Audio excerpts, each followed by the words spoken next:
Tami gets a parrot. I'm Milton, son of a carpenter, Mary. A dad, a carpenter, worked on skyscrapers, mom, Mary Ann. I am the son of a carpenter, Mary. I get to make parables. And this is my son of a carpenter, Mary. The son of a carpenter, Mary's sugar check. Yes, apparently you need high sugar to grow a new pair of eyes. Whole new body, that's what I'm doing. Either that or this is your family's lifeline. Check your family's lifeline right now. We're trying to call me, John Meltonbury. A Melton. 424-229-4140.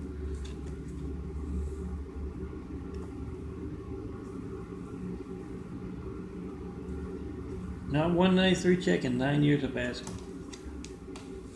No certified mail about those 93 checks, no non-certified mail. Make that video of organized crime. Yes, they can place someone named Hussein in the highest office in the world right after we got attacked by a whole lot of angry, violent, deadly Husseins.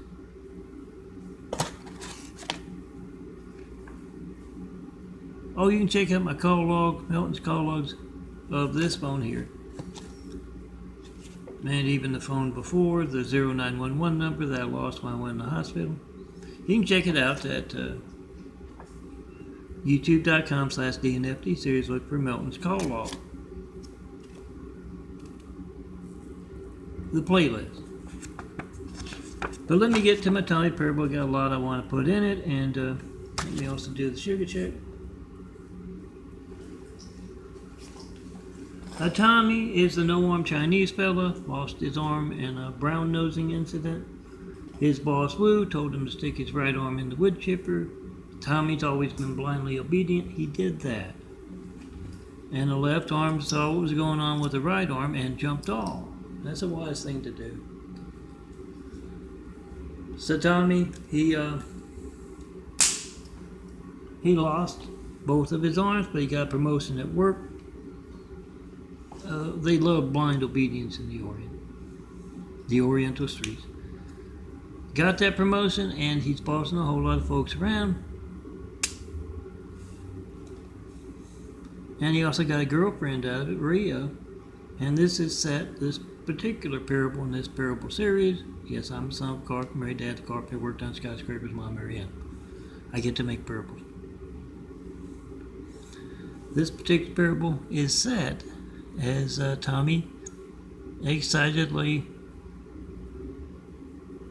wakes Rhea up. Didn't want to take.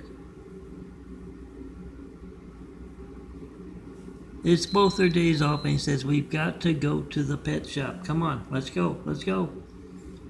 So she doesn't know what he wants, but she goes with him to the pet shop, a few blocks away. And they walk in, and Pete, the pet shop guy, he says, you can't bring that in here. A lot of these things, that thing eats. But yeah, Tommy's always been scaly. He's Chinese. And he's always talked with a hoarse lisp. And he likes to stick his tongue out.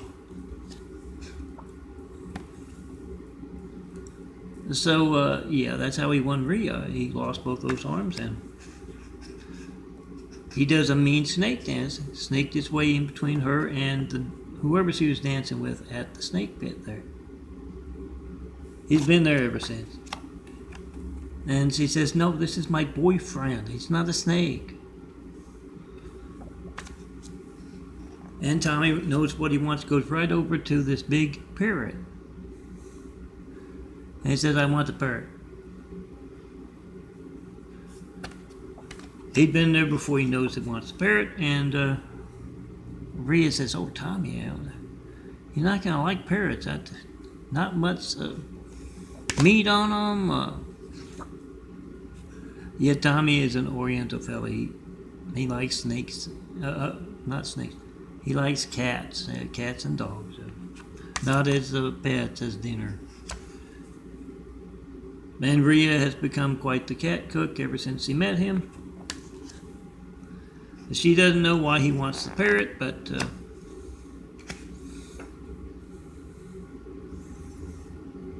she takes him with, and he got a nice cage, but he wants to let him, the parrot, rest on his shoulder. As they're walking home, and they see this little kid with his parents, and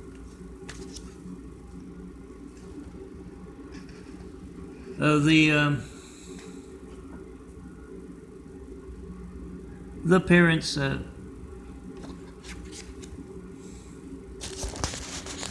is gonna have to be a two-parter. I need to check on this.